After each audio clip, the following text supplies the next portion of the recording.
Gridiron. Shut your mouth podcasting. Yards, touchdowns. Shut your mouth podcasting. First round draft pick. Believe we got stats, kid. Quarterback sacking. 100-yard dashing. So tap in for the action. Welcome to the Sim Podcast Show. I'm your co-host Eric, and I'm always joined by my co-host Ron. What up, Ron? What's going on? You know what we do? We talk about the National Football League on a weekly basis, including the playoffs. And this is episode 104, but we are on week number 8. Ron, how are you feeling? Your team is just winning. On fire. What's the record now? 5-2. 5-2. 30 points, 30 plus points in the last 2 weeks. When was the last time the Steelers scored 30? Remember? I think it may have happened once last season. When Mason Rudolph came in or something like that. But it doesn't happen often. This offensive had issues, but you see what I'm wearing, right? The Najee jersey. What does that mean? One, they need to sign him. Give him an extension. Doesn't have an extension yet? Nope. Isn't he the captain? I don't know if he's captain. I think he was initially, and last year they removed that title from him. I think Tom was getting pissed with some of his press conference answers because he was tired of answering the same questions over and over again. But dude has never missed a game ever since he's been drafted. 1,000-yard rusher ever since he's been drafted.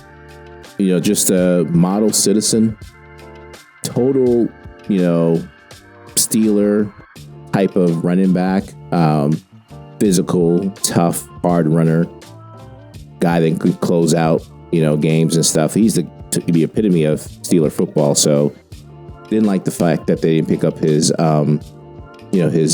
rookie contract. So this is fifth year? He's going into, this would be his fourth year, right? Or fifth year. Yeah, because he got drafted with Mac Jones, right? So, listen, I'm just happy for him. 2 games in a row, over 100 yards. People keep saying he's not a franchise running back, not a top 10 running back. And I'm like, you don't know football. People are just so stuck in like fantasy football, make-believe land. I think they just forgot what football is really about. Availability is the most important thing. Availability. Dude's always there, always runs hard, can get you through any game. Doesn't matter what the weather is. I'll take him. Guys like him, guys like Montgomery, guys like Mixon. Those are the backs I would take over anybody that you put up. Over someone going to Germany. Yeah. So what's in store? Do we have the NFL news? We have the Week 7 recap. We have our predictions for the Week 8. Our team's predictions. We have the power rankings. And then we're actually going to do a QB list of people who you want to start a team with. And then we did our top 10 list, and then we're going to have honorable mentions. But first, let's get to the news, Ron. And we have a lot of injuries. But before we get to the injuries, let's talk about Alvin Kamara getting an extension with the Saints. Is this a good idea, a bad idea? Because the Saints are not going anywhere this year. Yeah. And this is another reason I wore the jersey, right? Because I see all these running backs getting extensions, and I'm like, the running back market's not supposed to be hot, but guys are still getting paid. And certain situations, I'm like, question it, right? And not that Alvin Kamara is a bad running back. I think he's a good running back, but he's 29 years old. Najee's 26. The Saints are 2-5 right now. And I don't know what their future holds like next season and the season after that. Are they sticking with Carr as their quarterback? Are they in rebuild mode? Or do they think they are a playoff team? I don't know. So contract didn't really make sense to me, but I don't, I don't own or manage the Saints. I can care less what they do. And I can't believe that there was no offers on the table. Because he's a playmaker, right? Yeah. And I don't know, like, he must like the area. I don't know. there's a lot more from this extension because Dennis Allen as your head coach, you're not gonna. Carr as your QB, you're not gonna go for. So last night, the Bucks played Baltimore, and then Evans got hurt. Godwin got hurt. So how will this affect the Bucks going forward? Because these are two weapons that it, right? Yeah, it's tough. These are big injuries. Godwin's out for the season, right? So he's back to the grind of rehabbing and stuff, right? It's not his first major injury. And then for Evans, he's had hamstring issues like I think his entire career, to be honest with you. So it's not like he stays perfectly healthy all the time. He's always had hamstring problems. So I assume he'll be out a few weeks, but then he'll, eventually bounce back. But I do think losing Godwin, I think they're used to that, but I think they're going to take a step back a little bit. But that whole division turning out to be like what it was last year, right? Just like a mess. I would say that the only good offense is Tampa Bay offense, and then nobody's playing defense in that division. Nobody. The other injury news: Ayuk out for the year. Is this a year from hell for San Francisco?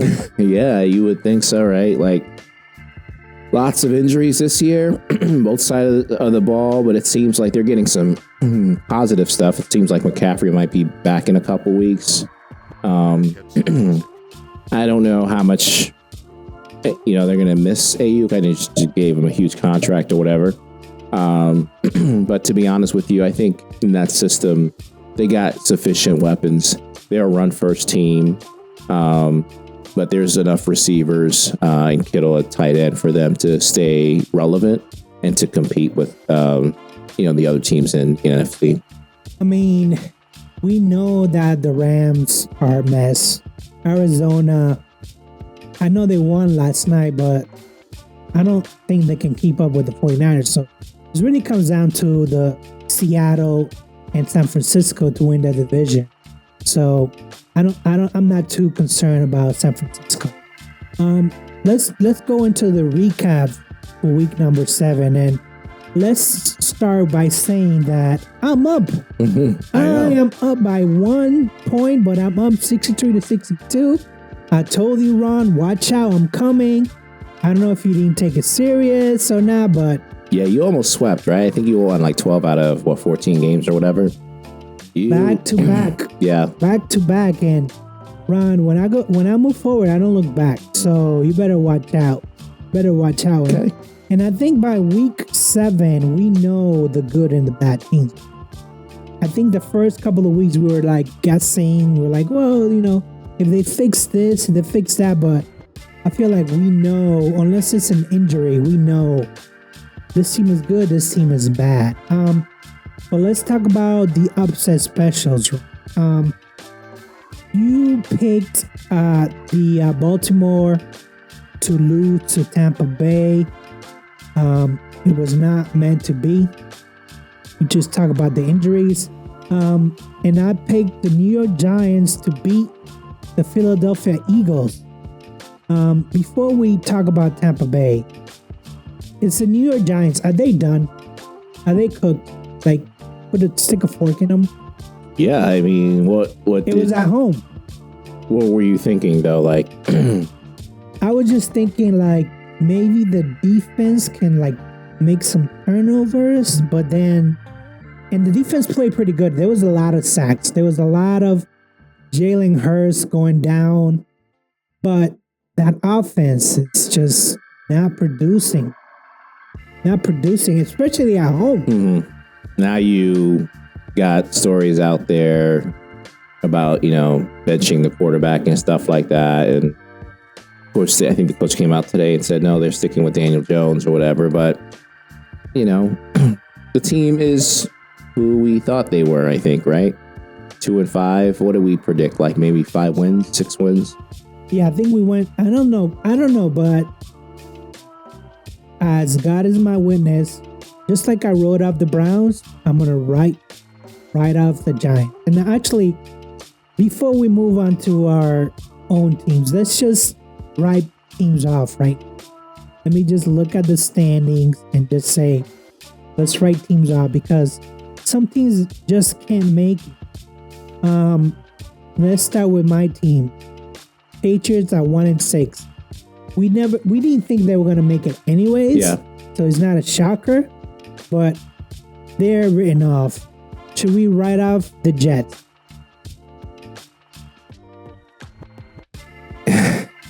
No, I'm not writing them off just yet. You're not writing them off. No. What about the Dolphins? Yeah, I'm writing them off. I know it's still early too. I think he's playing this week. Is he? Actually, I'm not going to write them off either. You're not gonna write them off. No. All right. The Browns 1-6. Yes, I'm writing them off.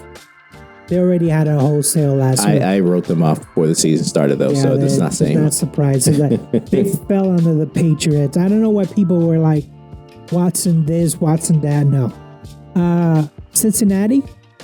Definitely not. Yeah, you're not writing them up. 3 wins is pretty all right. Let's stick to 201. The Jaguars. Man. Yeah, I'm writing them off. Here's the reason. They just won, right? But they beat up on the Patriots, so it's not saying much. And they only got 2 wins all season. So sometimes winning can help, get you in the right direction. But I don't see that specific win against the Patriots being the catalyst for change. No, so I'm writing them off. Yeah, I agree. The Titans. Yes. Yeah. Yes, absolutely.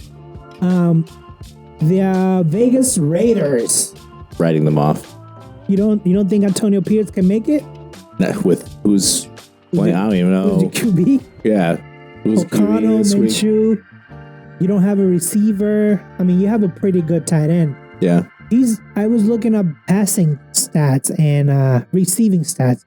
He's in the top 10. Yeah. For a tight end in the top 10. I told you, before he was drafted, he was the top 3 tight end in the NFL before he was even drafted. That's how good he was. Let's jump into the NFC. We already talked about the Giants. We're going to leave the North alone because I think that all those teams have a chance to make it. Let's talk about the NFC South. The Panthers, we know. Yeah. Write them off. Saints. Write them off. Write them off. They just not going to do it. Although that division, you just never know, right? I mean, do you think, let's quickly, the Saints against the Bucks, who do you think? Keeping the injuries in mind? Yes. I still think the Bucks. And obviously the Falcons, I think, can be Saints. So I'm like 75% writing them off. Saints. The Rams. No, I'm not writing them off. As long as you have, I don't know, they got a lot of injuries too, but as long as you have Stafford, Williams. And now, didn't you tell me that Cup might be available? Listen, I don't believe. Or is that like a rumor? Rumor mill. Until these next 2 weeks are done and we get to the trade deadline, literally every single person will be, a trade rumor for every team that's under 500. So I'm not believing that. Why would they trade Cooper Kupp? I have no idea. I don't even know. They're not completely out of it.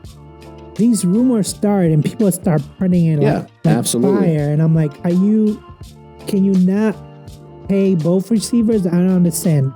Rams have a lot of them. Okay, so we are writing off the Pats, writing off the Browns, writing off the Jaguars and Titans, and writing off Raiders. And then how many teams that? That's 3, 5, 6 teams that are off. And see, NFC, we're writing off the Giants, and we're writing off Saints and Panthers. So Saints are still 75-25, and I'm writing the Rams off. You may not, but I'm writing them off. I don't think they can recover. Not with the way the NFC North playing. It's just it's not gonna be enough spaces. They can win the division though. Right? I think they could beat the Hawks. See the Seattle? Only 2 games behind them right now. We see the division. They're 1-1 in the division, and Seattle is 0-1. So they haven't played divisions yet. Only 1 game. So, but the Cardinals are 2-0. So, is 10 wins win that division? I think 9 wins might win that division. Yeah, that's true. That's true. It's going to be like the NFC South last year, right? It was like, what was it, 8 and 9? Won the division? I can't even remember. It was so mediocre. Yeah. So let's get to Pittsburgh versus the Jets. Ron, why did you pick the Jets as your prediction? What worried you? Or were you like trying to do this reverse jinx? Like, what was it? No, there were some things that worried me, but I felt like confident that we could win. The first thing that worried me was rust from Russell Wilson. I knew he was getting a start. Wasn't sure what to expect. I thought there would be a little bit of rust. Wasn't concerned with the communication, leadership, all that stuff. That didn't bother me. But I thought he would, just be a little bit rusty. And he was, to be honest with you. And then on the defensive side, we got some guys back. I think Highsmith made a huge difference in that game. But I thought Rodgers would be able to move the ball a little bit more than he was. And, Rodgers had decent numbers outside those 2 interceptions. Breece Hall had the 1 big run, right? They did some good things, the Jets, talking about offensively, against us. But our defense just clamped down, and the turnovers is where the game was won. So those were huge. But yeah. I thought it was gonna be a close game. Pittsburgh had 149 yards rushing compared to New York, who had 54. So it was basically the defense dominated again. Yeah, I had 24-23 as my prediction, so it's not like I had, the Jets blowing us out or anything like that. I thought it was a close game. But you still decided that it was a loss, and I was like, this Jets team is not good. They're just not good. And part of the reason I gave them a loss too, right? So going back to the beginning of the year, before the season started, I said they would be 5-3, right? So, and I don't see them losing to the Giants. So if they didn't lose to the Jets, then they'll most likely be sitting at 6-2 after this week is over. So I thought this would be their 3rd loss, just being honest with you. And, for a moment in the first half, I was like, yeah, this is going to be a loss. The Jets are 1-3 away from MetLife. They're just not good on the road, and they're not even good at home. So I'm not. If there was one team future that I would take back, would be that Jets winning the AFC. It's because even though Buffalo has, would you put money on the Jets over Buffalo though? Even beginning of the year, because it was not a lot. That's number one. It was not a lot. And number 2, I bought into the hype, thinking that, Buffalo, they're not going to have a good defense, which they don't. They don't. But they still have Josh Allen. He hasn't thrown a pick all year. Well, that part's surprising, yeah. And, hey, this is their division. So I'm bowing down to Buffalo to winning the division. Will they make far in the playoffs? Well, that remains to be seen. Let's talk about the Jaguars versus the Pats, because they were up 10-0, right? Everything looked good, great. And then everything went to shit. I don't know whether it was the fact that the defense was terrible, whether it was the fact that Pop Douglas was sick at the last minute, he couldn't play.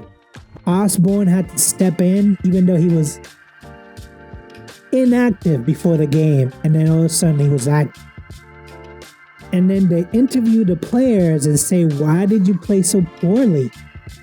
And people were getting thrown under the bus left and right. I didn't hear this part, so. Kendrick Bourne was like, some people stayed up past the bedtime. Some people were playing video games.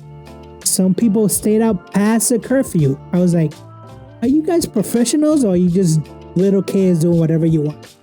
It's like, and then to top it all off, Gerard Mayo comes out and calls them soft. I don't have any issue with that. I have an issue with that. I have an issue with that. What's because this is the same team that last year was not number one, but top 10 against the run. All of a sudden, the Jaguars are running 17 straight running plays? Yeah, but who are you missing? Who? Nobody. Barmore, right? Barmore played last year, didn't he? Yeah, but one person. Yes. One person? Yes. Take Hayward off the Steelers. See what our run defense looks like. No. One person makes a huge difference. I think not having Barmore, not having Jennings, which he's a run stopper. He's a big linebacker. Then you still have Gonzalez. You still have Duggar. Gonzalez played well. I thought he played well. Jonathan Jones on the other side. Jones played well. You still have a good team. So you're not happy with the defense? Overall, they're just not performing. Yeah. So he could have just said, hey, my team is not performing. But you're questioning people's manhood by calling them soft. That's what you're doing. Basically laying down the gun and say, you're not a man. You were not a man. So what were the exact quote, though? That is the exact quote. You say these players are soft, or he said, we are playing soft? This team is soft. Okay, what's wrong with that? I don't see anything wrong with that. You're basically insulting a team that you're coaching. So Mike Tomlin doesn't insult Pittsburgh? Does he call them soft? I've heard him say plenty of times, this team is JV. We're playing JV football. This team's soft.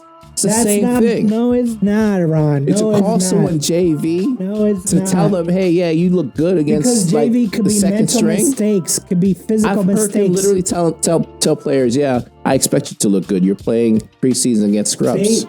That's still not soft. You can say whatever words you want. You could say, my team didn't perform.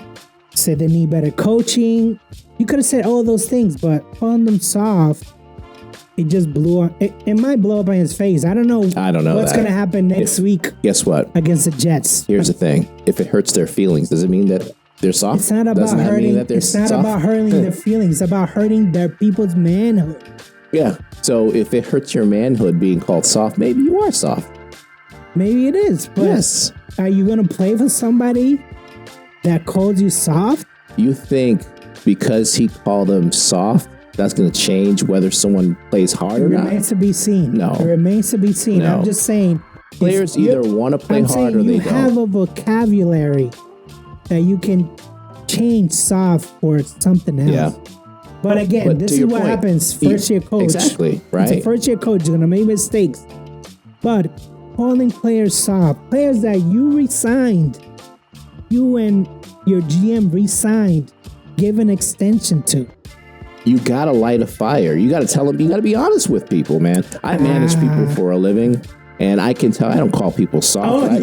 You don't call them soft. I do tell them when they aren't they're not playing up to they're not working up to their standards, right? Exactly. See, you're saying it right. You say, hey, you're not working up to your potential. Hey, you're not performing. But you don't call football players soft. This is not racquetball. This is not tennis. I would. Well, that's why. I don't have a problem telling someone. That's why you work where you work and not there. But listen, so going back to this game, I'll give you my perspective because I watched the whole game first time. I'm outside, right? I'm not a Patriots fan. I thought to start the game, and I was texting you, right? I thought they came out really hot with the right, strategy. Let Drake cook early, right? Not big deep throws, simple stuff. Just get the ball out of his hands, move him around a little bit. I thought they looked really good that first couple of drives. And then from there, though, things that they were missing started to reveal itself, right? So the running game, we talked about that last week. It's no different than the Steelers, right? You think the Steelers put up 30-something points every week when they don't have a running game? No. Look at their history. If they don't rush for a decent amount, they lose because they don't score points, right? So you have to have balance with these types of offenses. And right now, the Patriots are missing a good running back. And I don't understand to begin with this whole Stevenson thing and Gibson and like, wasn't Stevenson benched like last week or something like that? I mean, the demoted. week before, he was fumbling the ball too much and he got demoted. But do you demote? Let me ask you something. If these guys were close, I would say demote him for fumbling. If you got Stevenson, to me, maybe like 15th, 16th, 17th running back, best running back in the league, to Gibson, what's Gibson, 40th maybe? 45th? He's not that good. Like, you don't bench someone for fumbling. Again, when there's Gerard that big Mayo, of a gap. first year coach. This is week 7. This is 7 different offensive lines. Yeah, I get that. People off the street are dressing.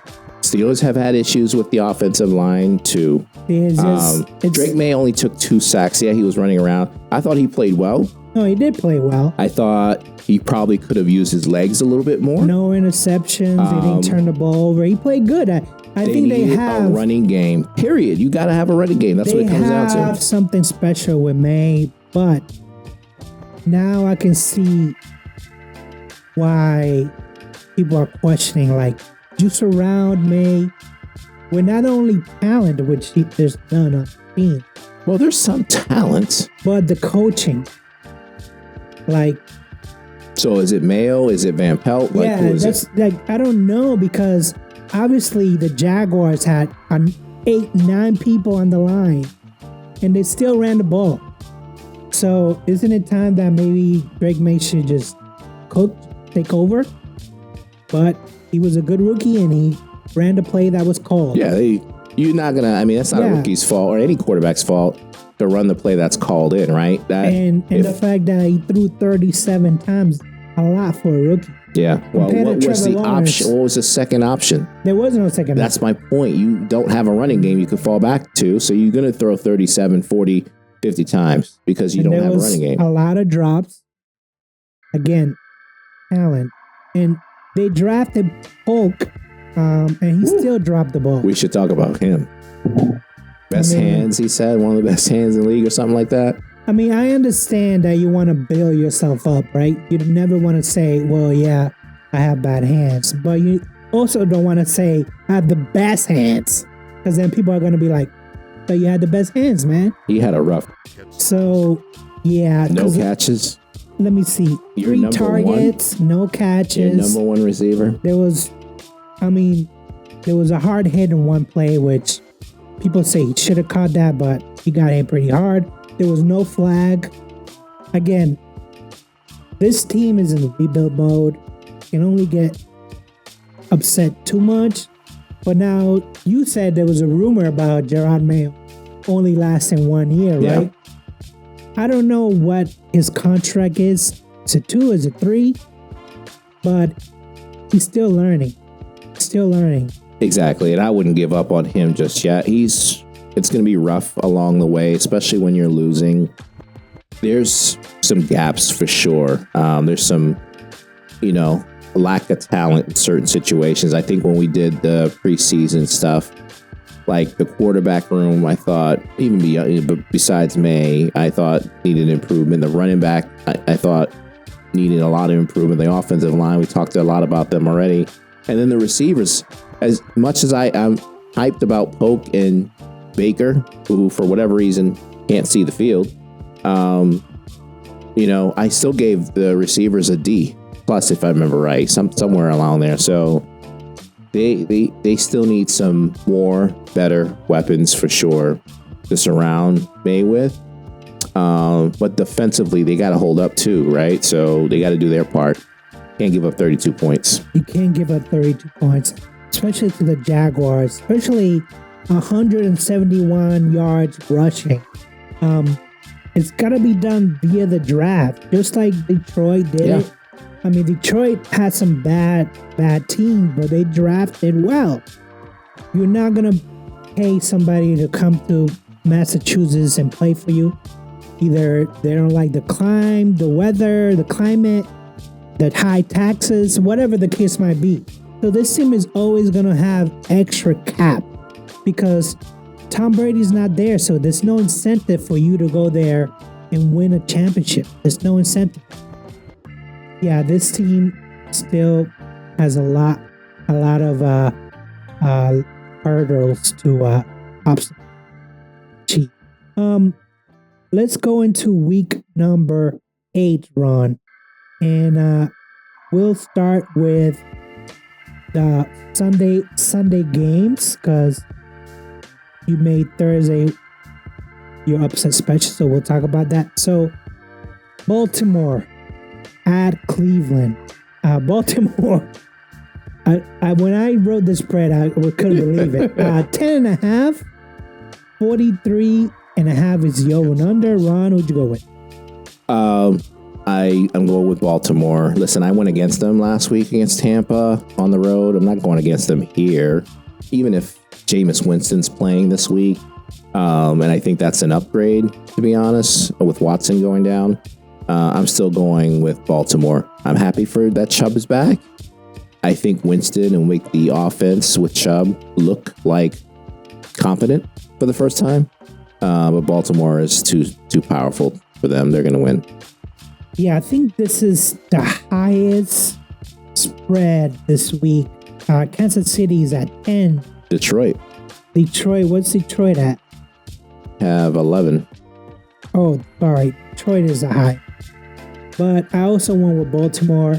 They have an excellent run defense. I don't know about their passing defense, which talking about the Browns here.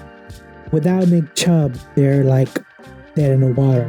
So I think that they're going to stop Nick Chubb. Well, Chubb is playing. You're saying they're going to stop Chubb? They're going to stop Chubb. I mean, he might have a decent game, but it's not going to be, being your only offense is not good enough. So I'm definitely picking Baltimore. So we have the Titans at the Lions. 11 is the spread. 43.5 is the over and under. Ron, would you pick? I'm going with Detroit. Tennessee looked horrible last week, so I'm going with Detroit. Well, knowing that we threw the Titans out already for our playoff spot, and I felt like last week Detroit was kind of disrespectful. I know Minnesota was undefeated. I know Minnesota has a good defense, but Detroit's offense is finally starting to and I thought for a second when they lost Montgomery, I was like, oh, good. I'm very happy he came back. So I got Detroit winners. I got Arizona at Miami. This is Miami's favorite by 3. 47.5 is the over and under. Ron, what's your This one I don't know if, I'm assuming Tua is not playing, right? So I'm going with Arizona here. Yeah. But Tua, let me just be clear, makes a huge difference to that offense. I mean, shout out to another podcast, Mike Lombardi, who named Mike McDaniels this job because he plays the same. He never adjusted to Snoop. He just said, "Hey, Snoop, this is the offense that we're gonna run it." And Snoop was lost. He was like, "What do you want me to do? We owe these weapons." So yes, Tua makes a huge difference, but I went with Arizona as well. Next game, Falcons at the Bucks. ATL is favored by 2.5. It's 46.5 is the over and under. Ron, what's your prediction? I'm going with ATL. I think it's going to be a close game, though. Even with, especially with, the injuries we talked about with Tampa, I still think they'll find a way to keep the game close. But give me Atlanta. I was going to go with Tampa Bay, but we talk about all those injuries. Like, I know Tampa Bay has a good running game, but I'm going to go with Atlanta. I know Atlanta just beat Tampa Bay a couple of weeks ago, right? In Atlanta. So I think they're going to make a clean sweep. So I got Atlanta winning this one. Chicago Bears at Washington Commanders. Chicago is favored by 3. Over and under 44.5. Ron, what's your Give me the Bears. And I'm going to talk a little bit more about them later when we get to our rankings. Just a preview right there, but give me the Bears. And I don't know if Daniels is, I'm assuming he's playing this week, but I don't care if he plays or not. And I take a Chicago. This one I'm actually changing to Washington. Because like I said before, I'm getting Daniels hype train. And he's delivering. Having a rib injury might hurt him a little bit, but this team, 5-1. I don't know. I have my doubts about Dan Quinn, but not doubting anymore. And Cliff Kingsbury is doing his thing, so I'm gonna go with Washington. Green Bay at Jacksonville. Green Bay is favored by 4.5. 50.5 is the over/under. Ron, was it? Well, Green Bay, we talked about Jacksonville already. I just think of a team that they got their second win against the Patriots. That's not saying much. I think Green Bay win this one easily, and I'm surprised it's not a bigger spread. I'm also going with Green Bay. Green Bay actually has a pretty darn good defense. I know that we talk about Love all the time and we talk about Josh Jacobs all the time, but Green Bay has a pretty good defense. So 50.5 seems kind of high, but who knows? Maybe Trevor Lawrence gets in a row, but well, right. Next game is the Colts at the Texans. Texans are favored by 6 points. 46.5 is under. Ron, what's your... Yeah, give me Houston to win this one. I was high on the Colts beginning of the season. I thought they would be in the playoffs. I think I actually had them winning the division, believe it or not. I was wrong. Richardson is not progressed. He's regressed, if anything. And yeah, Houston should win this one. Try to warn you, Ron, because he didn't look good in the preseason. Yes, he'll get you 50, 60 yards on the ground, but the dude overthrows people, underthrows.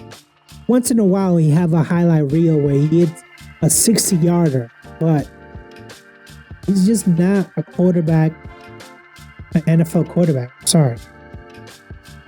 I wouldn't lump him with Fields yet, because Fields actually still has hope. I don't know if Richardson... well, Richardson has played, I don't know, 8 games maybe? 9, 10 games? What did he play, like 1 year in college? 2? Yeah, but I'm talking about like NFL games. Fields has had, you said you still have hope for Fields. Fields has had 4 seasons now. So... Well, he's a backup. I don't know if Richardson is even a backup. Like what? Oh, wow. Okay. Yeah, I'm not buying the Richardson stock. I never bought it. I'm gonna sell it if I were you. I'd just get rid of it. The next game, Saints at Chargers. The Chargers are favored by 7. The over number is 46.5. Ron, was it? Yeah, I got the Chargers. I got the Chargers too because we're not sure the Saints are any good.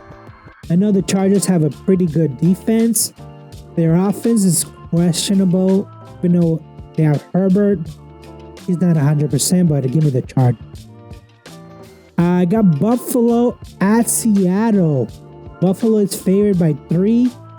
Over and under is 47.5. Ron, what's your prediction? Yeah, I'm going with Buffalo. I know they're traveling on the road against a good team in Seattle, but I like Buffalo. I'm going with Seattle. I think Geno Smith is playing out of his mind. The defense for Seattle is a little questionable, but I think there's hope. I think there's hope for Seattle. So give me Seattle to win this game. Metcalf's week to week. Keep that in mind. Jigba is pretty good. I don't know who their tight end is, but he's pretty good. Walker is catching balls left and right. He caught 2 touchdowns this week, so I'm not too. The next game, Eagles at Bengals. Cincinnati's favored by 2.5. 47.5 is the over and under. Ron, what's your prediction? I'm staring at this because I wrote this down. Philly beating Cincinnati. This game can go either way. I can see Philly playing a good game and winning. And I can also see Cincinnati just blowing them out. I initially wrote Philly, but I think I trust Burrow and that offense more than I do Philly. Even though Barkley had a good game, they seem to be sticking to the run game. And Cincinnati's defense is terrible. I'm going to change this one to Cincinnati.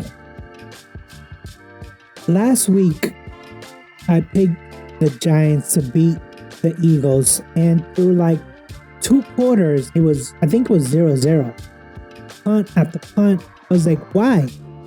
You have a top running back on your team. You have 2 Pro Bowl receivers. What is happening? Kellen Moore, what? I know Jalen Hurts is not Dak, right? But come on, man. What is going on? I just don't trust Philly like other people do. Yeah. I just don't. So I went with Cincinnati. I think Burrows is figuring it out. I think Chase Brown is actually a pretty good running back. Oh, yeah. Yeah. The defense is bad for Cincy, but I think the offense should be better. So I'm going with Cincy. The next game is Panthers at Broncos. Denver is favored by 8 points. 43.5 is your under. Ron, who'd you go with? I don't trust either of these teams. Let me just be clear. But I would go with Denver here. Carolina has looked atrocious. I think the players are like, I saw something with Deontay Johnson. He's like, he just got on the team. He's ready to leave, basically. I think they're gonna bring back Bryce Young. 8. I think that was a rumor. I also picked Denver. This is gonna be a very low scoring game. I like the Denver defense. Bo Nix, they haven't let him loose. He does a lot of I was watching the game the other day, Thursday night game, and I was like, what you throwing the ball? He's using his legs a lot. He's a rookie. I guess he doesn't trust himself yet, but I picked Denver to win this one. The next game, which is the 3rd highest spread, KC at LV. KC's favored by 10. The over-under is 41.5. Ron, who'd you go with? Kansas City. And honestly, I might still go over. Go with the over on this one. Listen, I think I said on the text chain that we should start respecting Kansas City. Because that's the only reason why they're winning these games. Yeah. Because Mahomes is not really blowing the stats. Yes, he has some Mahomes magic plays here and there, but nothing that'll blow you away. The receivers are not great. Yeah. The running back, Hunt, he was out of football for a year. I don't understand why all of a sudden he's scoring touchdowns left and right, but yeah, undefeated team, can't go wrong. Kansas City. Ron, let's go into our teams. Oh, you forgot one. Which one? Oh, no, that's upset special. Okay. So let's go to our team. Let's go to the New York Jets at New England. The spread is 7.5 for the Jets. The over and under is 41.5. Ron, what's your prediction? I'm going to go with the Jets winning this one, 28-17. Listen, I think the Jets defense will bounce back a little bit. New England, we talked about no running game whatsoever. Jets will make it a little bit difficult regardless to run against them. So I got the Jets winning this one pretty easily. I got the Jets winning this one, and I just changed my scoring because I feel like calling your team soft is either going to backfire or it's either going to motivate. And I'm going with the backfire in your face. I think the Jets blow them out. I think it's going to be 34-17. And we only get to 17 because of May. because Van Pelt says, hey, you know what? We're not going anywhere. Might as well just let him throw 40, 50 times. Like, just let him loose. Who cares? Pittsburgh at the New York Giants. 6.5 is the spread for Pittsburgh. 36.5 is the point spread. Ron, what's your prediction? Monday Night Football, another primetime game for the Steelers. I'm going Pittsburgh to win this one easily, 33-13. I think we go over 30 points again. I think Russ has another good game. I think the defense forces like 2 more turnovers, and we blow them out. I have almost the identical score, but I have no touchdowns for the New York Giants, because if they thought the Philly defense was tough, wait till the Pittsburgh comes into town. So I got Pittsburgh winning 28-3. This might be a goose egg to be honest. This might be a goose egg. It's hard to shut out completely. Listen, if the Philadelphia Eagles did it, I think Pittsburgh definitely. That defense is stout. They don't have an answer for TJ Watt. It's going to be a 28-3 blowout. And our friend Chris is going to be at this game. He might leave early. Ron, who's your upset special? So I went with the Minnesota at the Rams game. Minnesota favored by 3.5. Listen, I think Minnesota's a good, really good team. I love what Flores has done with the defense. I love what Darnold has done at the quarterback position. Jefferson, hands down, the best receiver in the league. They traded for a running back, I believe, right? Who was Jones, Aaron Jones Jr.? Oh, so they have Jones. I thought they brought in someone. Aren't they the ones who brought Akers too? Yeah, but I don't think he's ready. Yeah. Listen, the team is Minnesota stacked, but the Rams are still a good team, offensively at least. Stafford is a very, very, very good quarterback. Kyron Williams a good running back. I just have a sneaky suspicions that the Rams going to pull up the upset here. 26-24 is what I have. Even after they just lost to Detroit, I don't think they're going to be upset. They would, but they will. Doesn't mean it's going to be a win.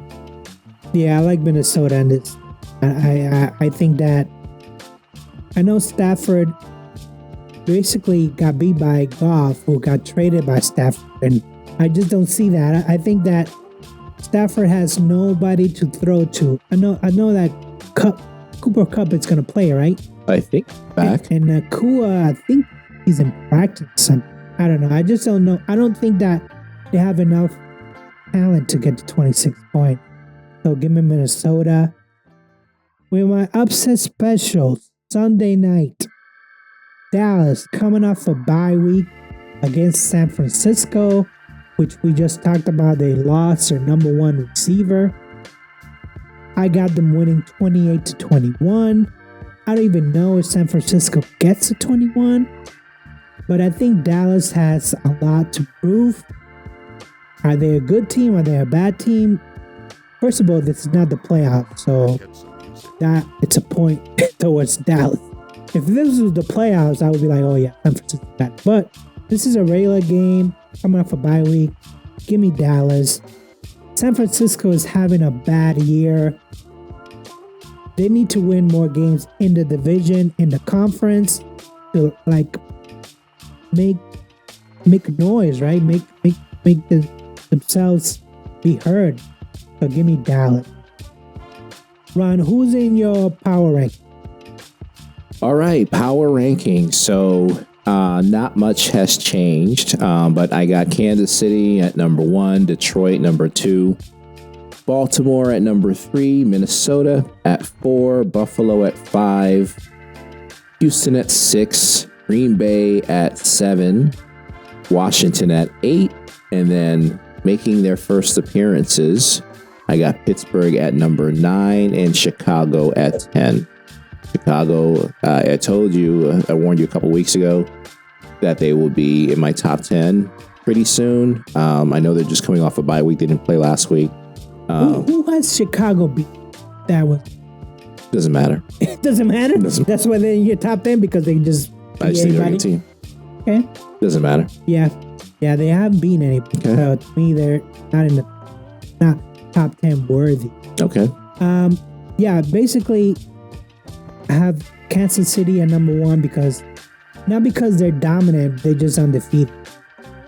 Detroit, Green Bay, Baltimore, Washington, Seattle on number 6. I got Pittsburgh at 7, Minnesota at 8, Philly at 9, even though back-to-back weeks I picked against them. And you're just dogging them. I keep dogging them, but they keep winning, so I don't know what it is. They're not impressive, that's what it is. And then I have Houston, but Houston can probably be up in my top 10, but these are the good teams, probably maybe except for Philadelphia. Everybody else is pretty much winning. So, yeah, I just don't trust anybody in the NFC South enough for them to be in my top 10. I just don't. Whether it's Atlanta or Tampa, I just don't trust them. Their defense just seems very shady,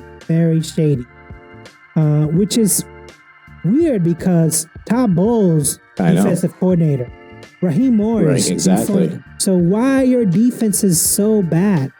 So I don't know. So let's get to our QB list. Now let me just set this up.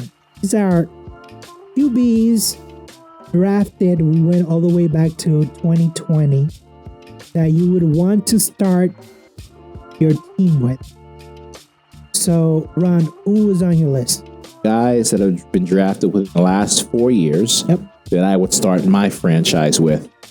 I'm going to tell you right off the bat, you're going to, like when we get towards the end, there's going to be guys who haven't played yet or may have played, aren't starters today, that are on my list because I have faith in them and I think they're going to have good NFL careers down the road. So at number 1, I got Joe Burrow. I think he's honestly I would put him at the second or third best quarterback in the league when healthy, and that's the big question mark. But I think Joe Burrow is just outstanding. I've watched him closely the last couple games, and he just looks remarkable.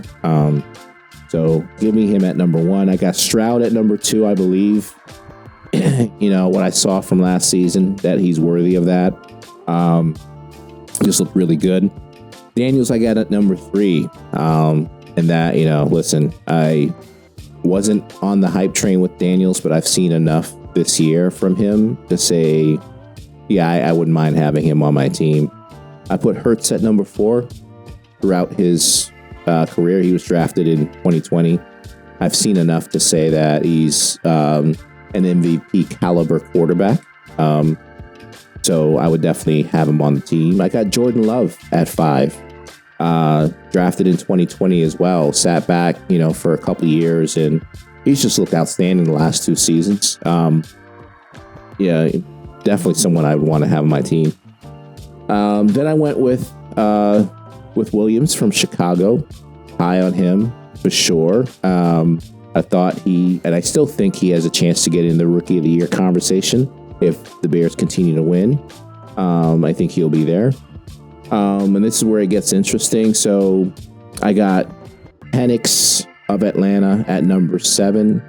I don't think he's going to play for a couple years, but I think just because of the situation with Cousins. He's going to need a cane when he finally plays? No. I think it's the same situation, right, with Green Bay and what you saw with Jordan Love. At some point, they're going to see what Penix can do in practice and say, we got to make the switch. So I got him at number 7.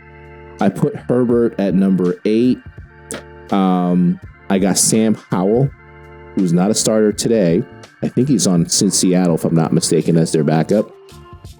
Saw enough from him last season in Washington.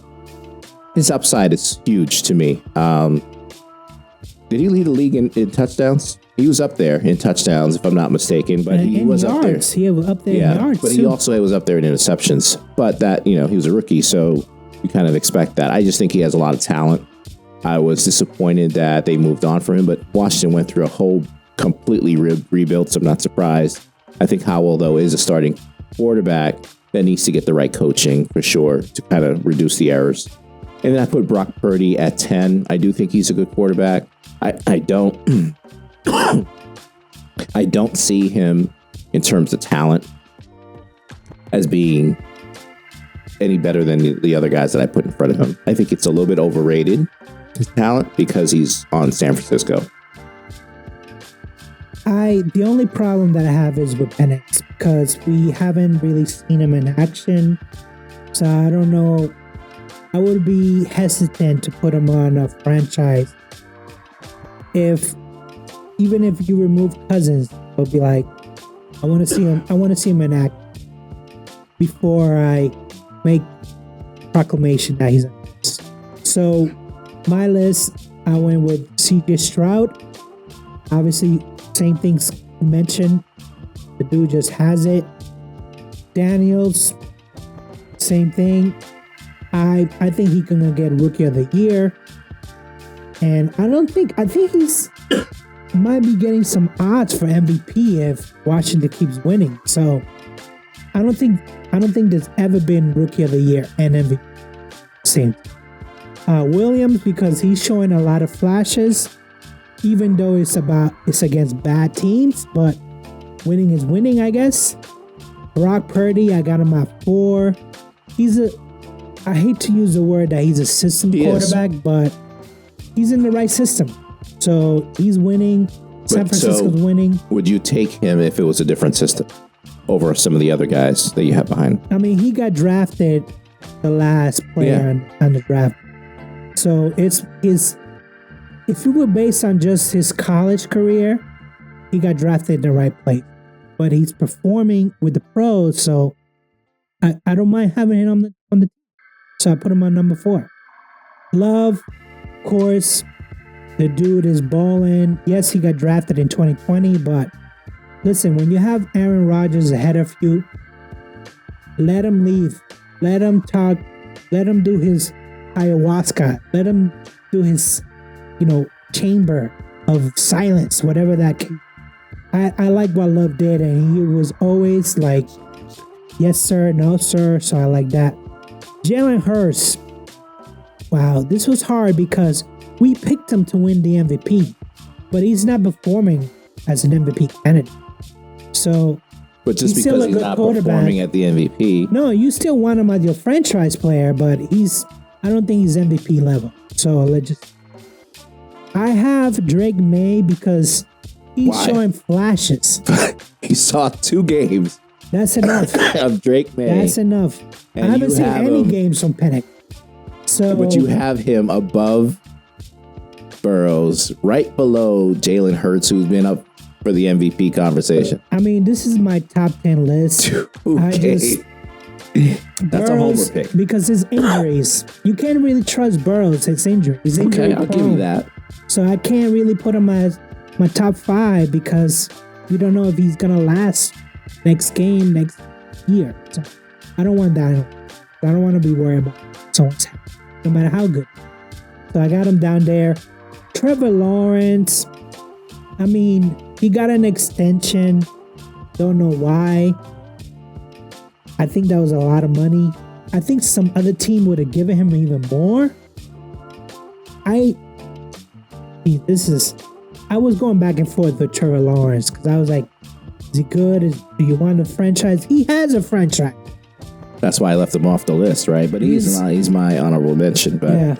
And then I have Justin Herbert, which he was drafted in 2020. We've seen enough. He's winning the game, but he doesn't win in the playoffs. Yeah. I think he has a abysmal playoff record, but you still want. He fits the mold, right? He's a Josh Allen, 6 foot or taller, 240 pounds. He fits the mold.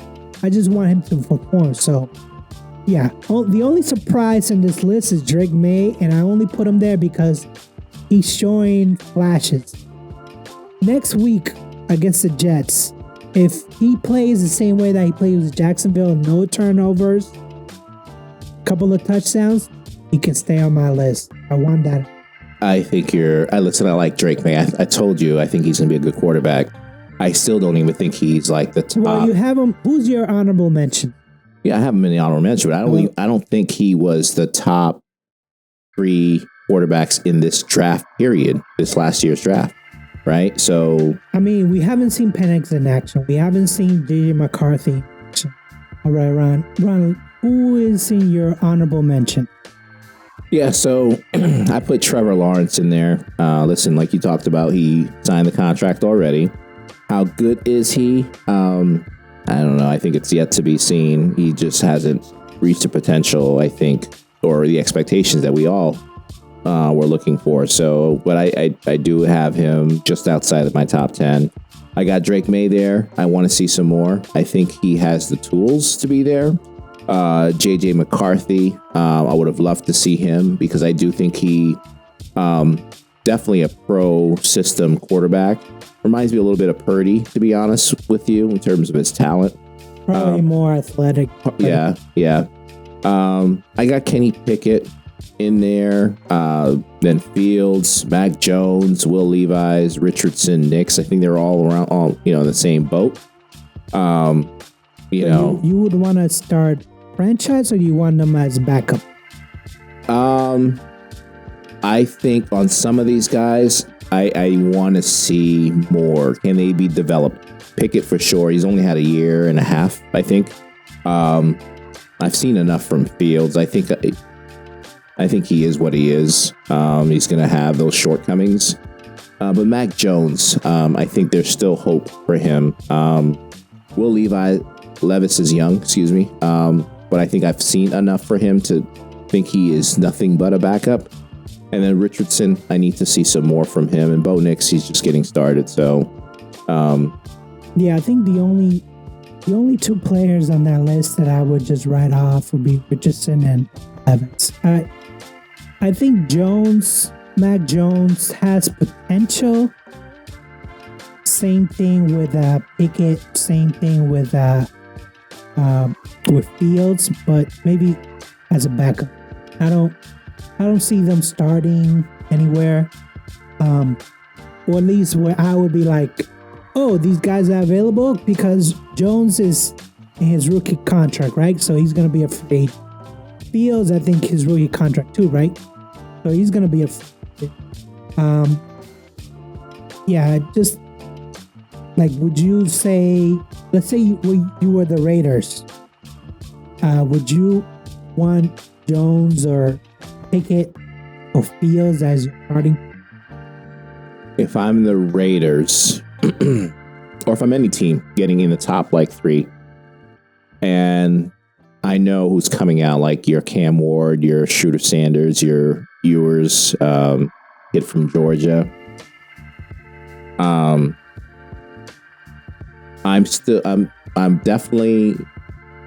I'm intrigued by the potential and just the big playability from guys like Fields and Richardson. If I feel confident that I can get someone to groom those guys, then I would probably sign me up for those 2 over the 4 prospects that I just mentioned. But if I don't think I can groom them, then no, I'm going in the draft. The other guys like Pickett, I think you mentioned, no, because skill wise, he doesn't have the arm strength. He has mobility, but not back-breaking mobility that Fields and Richardson has. Yeah, I think either you have to be like a quarterback whisperer and be like, I can make these better, make these players better, or you just want competition in camp, right? You just like, oh, Mac Jones will be good competition in camp, but you're already thinking of someone else, but you want one of these guys. Maybe they'll surprise you. Yes. Mm-hmm. Do you have any words for the Steelers fans out there? For the Steelers fan, listen, huge win last week. I think we can build on it. This is a must win. I'm calling it a must win because it's usually a game that we take a nap right before the bye week. So I just want them to come out strong. I think Russell Wilson to keep the guys focused offensively. We get to 6-2, which I'm anticipating going to the bye week. I think depending on how Wilson looks, I think this team not only has a chance to obviously be in the playoffs, but win a playoff game with Wilson in the helm, right? With Fields, I'm not writing him off completely. I just told you that, yeah, I think he's more of a backup, but maybe someone that you can groom. I still think Fields, if he was in there, would get us to the playoffs. And I think the season, it isn't over for Fields. I think you're going to have to count on him at some point down the road. So, what I'm saying, it's buckle up, Steeler fans. There's a lot of things of excitement for the rest of the years. Lots of changes that may happen. Don't boo any of the quarterbacks, please. Booing? They're booing Russell Wilson after, the first drive when they only had to settle for 3 points. They booed him after he threw 4 or 5 passes in a row in incompletions. Please don't do that. Have some common sense. The guy hasn't played in a while. He's going to have some rust. It'd be stupid to boo him and expect him not to be a little bit rusty. No, he was making some good decisions. Yeah. He was hitting Pickens, and even if he wasn't hitting Pickens, that deep ball threat. Yeah. You're either going to get a touchdown, a good catch, or a PI call. Yeah. Why not? Yeah. Why not? Joe Flacco made a living out of getting a deep ball and then getting a call. So, yeah. But just don't boo. And don't write Fields. No one's writing Fields off, right? We're going to have to rely on him, whether it's his legs or his arm at some point. But, let's just trust. Yeah, I'm the one saying trust Tomlin, that he knows what he's doing. And listen, there's a lot of potential. I think everyone can kind of see that with this team. There's a certain energy. I think we're realizing the defense is really good. But at the same time, let's not just get too high as Steelers fans. Let's just take it one game at a time and keep rolling. Yeah, I don't have a specific message to Patriots fans. I have a message for Boston Celtics fans. Today is a tip-off. Listen, the Patriots are gonna basically depress you. Whether it's that they're playing, whether it's a schedule, because it's not looking. Now the games are gonna get even tougher for the. They could have the chance, Jaguars, to be 2-4. 2-5. Now we're 1-6. This is depressing, but at least we have the Celtics coming back into our lives. You've given up completely. I want Drake May to develop. You got to support your Patriots, man. Support them. What do you mean support? Can you be more specific? Why am I not watch doing? Every game? Okay, I never said that. I never said. Still have expectations, games. Right? A certain expectation, certain standard. What the expectation that you have for the Patriots? Right. Play well. Period. At the end of the day, play to your potential. I've been asking for them to be competitive. Exactly. And they haven't. And now... You don't think they've been competitive? No, they have not been competitive. Maybe the first 2 weeks, maybe week number 1 where they actually won a game. And then they've been getting blown out by the Jets, getting blown out by the Jaguars, getting blown out by other teams. It's kind of depressing, but at least if you are a Boston Celtics fan, I am, you have the Celtics not to overtake the Patriots, just to look back on it like, oh, I remember the championships. I remember how that feels to be winning, it's to terrible. Be like a top team again. So yeah, if you're Patriot fans, don't worry. Celtics are here. The Bruins are here. Hell, I think I saw a tweet where it was like 49 games coming up this month. NBA, World Series, the NFL, NHL. what I'm saying is like, if you're down about the Patriots, there's other outlets, there's other options, and that's what I'm taking. I'm just taking other options. That's all. So if you see me smiling, it's not because of the Patriots. Definitely not because of the Patriots. Horrible. You can say that, but listen, your team is winning. I will be happy too. I'll be very satisfied. Even if my team was losing, I don't know about that. I'd be. I don't know about that. When was the last time that the Steelers were not a 500? Well, it's been Exactly. a long time. But I can tell you, listen, I've been a Steeler fan for 30-something years. There are times like way back in the days. When? Way back. Way Exactly. back. Exactly. That I was like, what the hell? People, Patriots fans are getting like 80s vibes, 90s vibes, early 90s vibes because they're such a bad team. And I'm just saying, yes, that's all true. They're a bad team, but you have the Celtics to fall on. You have the Bruins to fall on. Let me stop there because I was going to say the Red Sox, they're a mess. But let me just say this. I know this is a football podcast, but I want the Yankees to be destroyed by the Dodgers because I'm tired of seeing highlight after highlight about Soto, about Judge, about Stanton. Listen, I'm glad that they can hit the ball, but I'm just saying the American League wasn't that competitive. I mean, you had the Royals, you had the Tigers making it in the playoffs. Come on. I'm just saying, please, if there is a God, and I don't pray much, let the Dodgers destroy the Yankees. I'm not talking about a sweep, but 4-1, 4-2, something to that effect. Because we have a lot of Yankee fans in our life, and I want them to just shut up, be quiet. Oh, how the tables have turned, because I swear it was just last year that Boone was on the hot seat, wasn't it? Talking about like him being fired. And here they are, right in freaking World Series. Yeah. So listen, there's plenty of sports. I'm very happy for October. Now we have options. Now we have choices. So if you're a Patriot fans, don't lose faith because you have options. So there's options. So with that I say peace. All right, that's it, guys. That's the end of the show.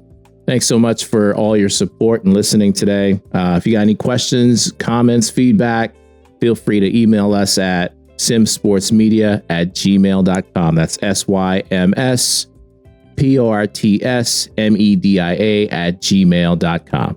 Peace.